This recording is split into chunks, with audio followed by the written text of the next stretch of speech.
नमस्कार। इस संकट काल में करीब पौने 200 कोरोना मरीजों का इलाज करने के बाद एक ऐसा अनुभव मुझे हुआ है जिसको लग रहा है कि आज साझा करने की ज़रूरत है। बात दरअसल यह है कि हम डरे हुए लोग कई तरह के तरीके आजमा रहे हैं ताकि इस बीमारी की चपेट में ना आए। कोई काढ़ा पी रहा है, कोई गिलोय ले रहा है, कोई हल्दी दूध ले रहा है, कोई होम्योपैथी की एकोनाइट, इन्फ्लुएंजिनम, आर्सेनिक, कैम्फर या कुछ और तरह की दवाएं ले रहा है। एलोपैथी के तमाम डॉक्टरों ने तो नियमित हाइड्रोक्सी क्लोरोक्वीन इस्तेमाल किया है। कई कंपनियों ने इम्यूनिटी बूस्टर निकाल रखे हैं, उनको भी लोग धुआंधार इस्तेमाल कर रहे हैं। तो बात समझने की ये है कि क्या वास्तव में इतनी सारी चीज़ें एक साथ इस्तेमाल करना ज़रूरी है? अगर कुछ चीज़ें एक साथ इस्तेमाल की जा रही हैं तो किस स्थिति में की जानी चाहिए? और इस तरह से सावधान करने की ज़रूरत मुझे दरअसल इसलिए लगी कि कई लोगों ने इसका नुकसान उठाया है। कुछ एलोपैथी के डॉक्टर, जिनको हम बहुत समझदार कहते हैं, उन्होंने हाइड्रोक्सी क्लोरोक्वीन जैसी दवा लेकर फायदे के बजाय नुकसान उठाया है। कई लोगों ने शिकायत की, फ़ोन पर भी बताया कि उन्होंने जो काढ़ा इस्तेमाल किया तो उनको एसिडिटी की, पाइल्स की कुछ परेशानी हुई। फ़ायदा बहुत सारे लोगों ने उठाया, बहुत सारे लोगों को फ़ायदा हुआ, लेकिन नुकसान भी उठाया। तो इन सब के रहस्य को ज़रा सा समझने की ज़रूरत है कि हमको क्या चीज़ कैसे इस्तेमाल करनी है। अब पहली बात समझिए होम्योपैथी के बारे में, जो आमतौर पर मैं बताता हूँ। कई तरह की दवाएं मैंने बताई, उसमें एकोनाइट भी बताई, इन्फ्लुएंजिनम भी बताई, आर्सेनिक 30 भी बताई, कैम्फर 1 भी बताई। ये सारी दवाएं बताई। कुछ और डॉक्टरों ने कुछ और दवाओं को भी काफ़ी काम का पाया तो उसे भी उन्होंने बताया। अब मरीज की क्या स्थिति है, या जो मरीज नहीं हैं, जो सावधान रहना चाहते हैं, उनकी स्थिति क्या है कि उनको चिकित्सा पद्धति की गहरी जानकारी नहीं है। तो इस नाते जिसने जो दवा बता दी वही उन्होंने सब इस्तेमाल करना शुरू कर दिया। अब यहाँ समझने की बात है कि होम्योपैथी की दवाएं एक साथ कई नहीं इस्तेमाल करनी चाहिए। हाँ, कुछ दवाएं जैसे इन्फ्लुएंजिनम और एकोनाइट दोनों कंट्राडिक्टरी नहीं है, एक दूसरे का विरोध नहीं करती। इस नाते कुछ लोगों ने इनको कॉम्बिनेशन के तौर पर इस्तेमाल किया है। चलिए, कुछ देर के लिए चल जाएगा। एक्यूट बीमारी अगर हो तो ऐसी स्थिति में ये चल सकता है। लेकिन अगर आप आर्सेनिक इस्तेमाल कर रहे हैं, आपने हफ्ते भर लिया या 3 दिन सवेरे दोपहर शाम लिया, 3-4 दिन और ले लिया, लेकिन ज़्यादा से ज़्यादा 1 हफ्ते, इससे ज़्यादा अगर आप लेंगे तो हो सकता है कि ये दवा फायदे के बजाय उल्टा आपको नुकसान करेगी। कारण ये है कि इम्यूनिटी विकसित हो जाती है। इसके बाद जब बार बार लगातार लंबे समय तक, महीनों अगर आप दवा लेते हैं तो दवा अपने लक्षण वापस प्रकट करना शुरू करती है। जिस बीमारी के लिए, जिस लक्षण के लिए बनी है, वही लक्षण आपके भीतर आ सकते हैं। इस नाते बस इम्यूनिटी विकसित हो जाने दीजिए, इसके बाद दवा बंद कीजिए। उसके साथ दूसरी दवाएं इस्तेमाल करने की ज़रूरत नहीं है। बहुत ज़्यादा मुश्किल हो, बहुत ज़्यादा आप डरे हुए हों तो 10 दिन 15 दिन बाद आप ठीक है कैम्फर ले लीजिए या इन्फ्लुएंजिनम और एकोनाइट ले लीजिए।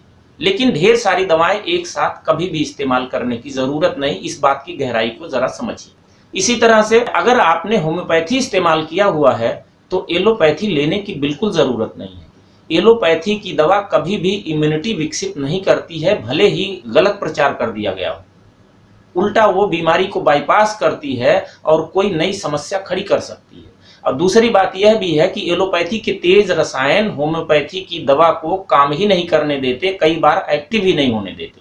इस बात को भी समझिए। और वैसे भी इस बीमारी में कतई ऐसी ज़रूरत नहीं है, इतना डरने की भी ज़रूरत नहीं। डर के उल्टा आप नुकसान उठा सकते हैं। अब एक बात ज़रूर समझ सकते हैं कि आप जो रसोई में चीज़ें हैं, मसाले हैं, उनके सहारे जो काढ़ा बनता है उसको आप ले सकते हैं। और उसके साथ आप गिलोय ले रहे हैं तो उसमें भी दिक्कत नहीं है, कुछ अंतर रखकर उसको भी ले सकते हैं। शाम को हल्दी दूध पी रहे हैं तो इसमें भी परेशानी नहीं है, क्योंकि ये सारी चीज़ें खाने पीने की हैं। लेकिन काढ़ा के बारे में सावधानी जो है, जिसके नाते लोगों ने शिकायत की, किसी को पाइल्स की परेशानी महसूस हुई या किसी को एसिडिटी या अल्सर जिनको था उनको थोड़ी परेशानी हुई, तो ऐसे में क्या करना चाहिए या ऐसा क्यों हुआ? अब यहाँ समझिए इस बात को। काढ़ा में क्या क्या चीज़ें मिलाई जा रही हैं? 10-12 चीज़ें, 11 चीज़ें हैं जो मैंने खास तौर से काफ़ी समय पहले से बतानी शुरू की थी, और उसका ज़बरदस्त लोगों ने फ़ायदा उठाया। और 10-12 दिन में केवल इसी काढ़ा से पॉजिटिव से निगेटिव बड़े आराम से लोग हो गए। थोड़ी गंभीर स्थिति हो तो 1-2 होम्योपैथी की दवा साथ में ज़रूरत पड़ गई, वरना तो केवल काढ़ा ही पर्याप्त था। अब काढ़ा में क्या है कि तुलसी है, सौंठ है या अदरक है, मुलहठी है, दालचीनी है, छोटी इलायची और बड़ी इलायची है, लौंग है, पीपर है, जावित्री है, जायफल है। इतनी चीजें हैं इसमें। तो इसमें कुछ चीजें गर्म तासीर की हैं, उनका स्वभाव गर्म है, वो पित्त को बढ़ा सकती हैं। तो इस नाते जो पित्त वाले लोग हैं उनको पित्त बढ़ाने वाली चीजों को किनारे कर देना है या उनकी मात्रा बहुत कम कर देनी है। बस इसी रहस्य को समझना। मतलब जो लोग पित्त वाले लोग हैं, अल्सरस हैं या एसिडिटी वाले लोग हैं, उनको जरूरत इस बात की है कि वे सिर्फ तुलसी, मुलहठी, दालचीनी और छोटी इलायची, बस इतनी चीजों का काढ़ा बनाएं और इसका इस्तेमाल करें। इसी से वे सुरक्षित रहेंगे। अब कोई ये सवाल कर सकता है कि अगर मैं कम चीजों का काढ़ा पीऊंगा तो कम सुरक्षा होगी। तो यहाँ एक रहस्य और समझिए, आयुर्वेद का रहस्य है। असल में इस वायरस की प्रकृति जो है वो वात और कफ वाली है। वात और कफ जिसका असंतुलन में होगा उस पर इस वायरस का संक्रमण तेज होगा, वो असर उस पर ज्यादा होगा। लेकिन जो पित्त वाले लोग हैं उन पर उतना ज्यादा असर नहीं होगा। समझिए कि जो पित्त वाले लोग हैं अगर वे पित्त बढ़ाने वाली चीजों को निकाल भी देंगे तो उनका कोई नुकसान नहीं होने वाला है, उल्टा वे ज्यादा सुरक्षित रहेंगे। जो कफ और वात वाले हैं वे सारी चीजों का काढ़ा बनाकर पी सकते हैं। और एक बात और समझिए कि जिन लोगों का तीनों दोष संतुलन में होगा, वात, पित्त, कफ तीनों संतुलन में होंगे, ऐसे लोगों को कोई काढ़ा ना पिए, कोई एलोपैथी ना लें, कोई होम्योपैथी ना लें, उनका कुछ नहीं बिगड़ने वाला है।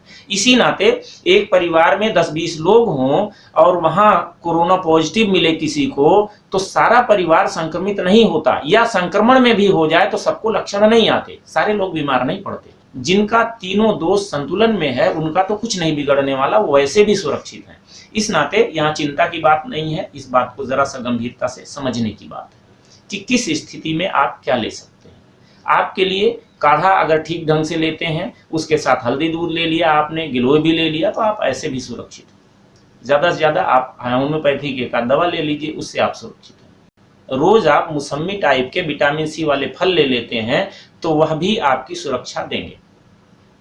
तो इसी तरह से समझने की बात है। बहुत मजबूरी हो, बहुत ज्यादा डर लगा हो तो vitamin E, vitamin C, vitamin D की गोलियां कुछ दिन के लिए आप ले लें, कोई खास मुश्किल नहीं है। लेकिन लंबा अगर आप लेंगे, डिफिशियंसी आप में नहीं होगी, इनकी कमी नहीं होगी, तो आप इनसे भी नुकसान उठाएंगे।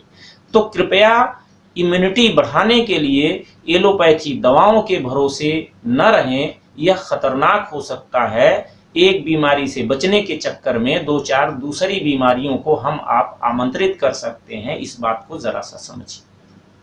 तो इस नाते मुझे लगा कि ये बात थोड़ी की जानी चाहिए कि आप किस स्थिति में हैं और कैसे हैं, आपको कितनी सावधानी करने की जरूरत है। और जब मैं ये कह रहा हूं तो दरअसल 2 मरीजों का अजीब सा अनुभव मुझे हुआ ये कि इन 2 मरीजों को संक्रमित हुए और काफी गंभीर स्थिति भी उनकी हुई। फिर उनको कुछ होम्योपैथी दवाएं मैंने बताई लक्षणों के हिसाब से, वे 2 दिन में ठीक हो गए।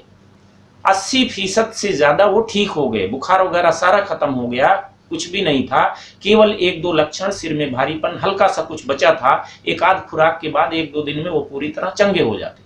उसी दौरान चूंकि मेरी बात फोन पर हो रही है, मैं फोन पर दवा बता रहा हूं, वे कर रहे हैं और आराम की स्थिति में भी आ गए हैं। लेकिन उनसे मिलने जुलने वाले कुछ एक आध डॉक्टरों ने उनको बता दिया कि भाई इस बीमारी से सुरक्षा करने के लिए हाइड्रोक्सीक्लोरोक्विन भी नियमित कुछ दिन ले लो। और उन्होंने हाइड्रोक्सीक्लोरोक्विन लेना शुरू कर दिया। और हुआ क्या कि जो स्थिति ठीक होने वाली थी, 2 दिन बाद उनको बुखार वापस आया। फिर उन्होंने घबराकर मुझे फोन किया। उन्होंने कहा कि बुखार 100 डिग्री के आसपास इस समय वापस आया। होम्योपैथी में ऐसा नहीं होता है कि आपका बुखार ठीक हो जाए, आप फिट अंदर से बढ़िया महसूस करने लगे और वापस से बीमारी चली जाए, इस तरह से नहीं होता है।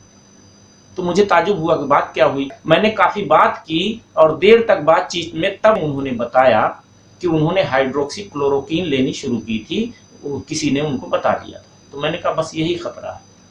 होम्योपैथी एकदम ठीक नहीं कर पाई थी, कुछ हिस्सा बचा रह गया था अंदर, और आपने तभी एलोपैथी लेनी शुरू कर दी और उसके केमिकल ने होम्योपैथी के असर को कमजोर किया और इस तरह से बुखार दोबारा वापस आया। खैर फिर मैंने कुछ चीजें बताई उनको, 2 दिन का उपवास कराया। फिर मैंने कहा 2-4 दिन आपको परेशान होना पड़ेगा, आप ठीक हो जाएंगे, लेकिन वो हाइड्रोक्सीक्लोरोक्विन तुरंत बंद कीजिए। खैर ये दोनों मरीज पूरी तरह से अब ठीक हैं, लेकिन उसकी वजह से उन्हें जो 3-4 दिन में वो ठीक हो रहे थे, हफ्ते 10 दिन उनको परेशान होना पड़ा। इस बात को ज़रा गहराई से समझिए और सावधानी के साथ जो चीज़ें सहजता से आप इस्तेमाल कर सकते हैं, करनी चाहिए, समझ-बूझ के इस्तेमाल कीजिए, आप पूरी तरह सुरक्षित रहेंगे। इससे डरने की बिल्कुल ज़रूरत नहीं है। रोज़-रोज़ आंकड़ों पर निगाह डालेंगे तो डर लगेगा। आप यूँ समझिए कि हमारे शरीर में, हमारी नाक में, हमारे मुँह में सैकड़ों वायरस, हज़ारों वायरस रोज़-रोज़ अंदर-बाहर होते रहते हैं। हम जाने कितने वायरस से पॉजिटिव हैं इस समय, लेकिन उनके लक्षण नहीं आते, कुछ के आते हैं तो हम बीमार पड़ जाते हैं। सबके नाम रख के हम डरते नहीं रहते हैं। इसका नाम रख लिया तो हम डर रहे हैं, हमको डराया जा रहा है। डरने की ज़रूरत नहीं है। इसे फ्लू समझिए, साधारण flu, influenza, ILI, influenza like illness, उसी तरह से समझकर, उसी तरह से सावधानी करने की ज़रूरत है। कोई मुश्किल नहीं है, आराम से सब बचेंगे। लेकिन अगर डरेंगे तो फिर खतरा बढ़ जाएगा। डरने से इम्यूनिटी सबसे ज़्यादा कमज़ोर होती है। यह रिसर्च की बात है, साइंटिफिक बात है और सिद्ध हो चुकी बात है। आप जितना ही डरेंगे, तनाव में आएंगे तो उसकी वजह से आपकी इम्यूनिटी और कमज़ोर होगी, उल्टा खतरा आप पर और बढ़ेगा। और आप बिल्कुल नहीं डरेंगे, आसानी से चीज़ों को समझेंगे, 1-2 सावधानी करेंगे तो 4-6 दिन में, 8-10 दिन में अपने आप ठीक हो जाएंगे, कोई परेशानी नहीं होने वाली। वेंटिलेटर तक से भी वापसी संभव है, थोड़ी सावधानी और होम्योपैथी दवाओं का सहारा लेने पर। इस नाते बस इतना ही समझिए कि जो चीज़ें आप सावधानी के तौर पर इम्यूनिटी बढ़ाने के लिए इस्तेमाल कर रहे हैं, उनको बहुत ज़्यादा आपाधापी में, बहुत ज़्यादा डर कर, बहुत ज़्यादा बड़ी संख्या में इस्तेमाल करने की ज़रूरत नहीं है। 1-2 चीज़ें इस्तेमाल कीजिए और सुरक्षित रहिए, कहीं कोई परेशानी नहीं आने वाली है। आज बस इतनी सी बात। बहुत बहुत धन्यवाद। वंदे मातरम।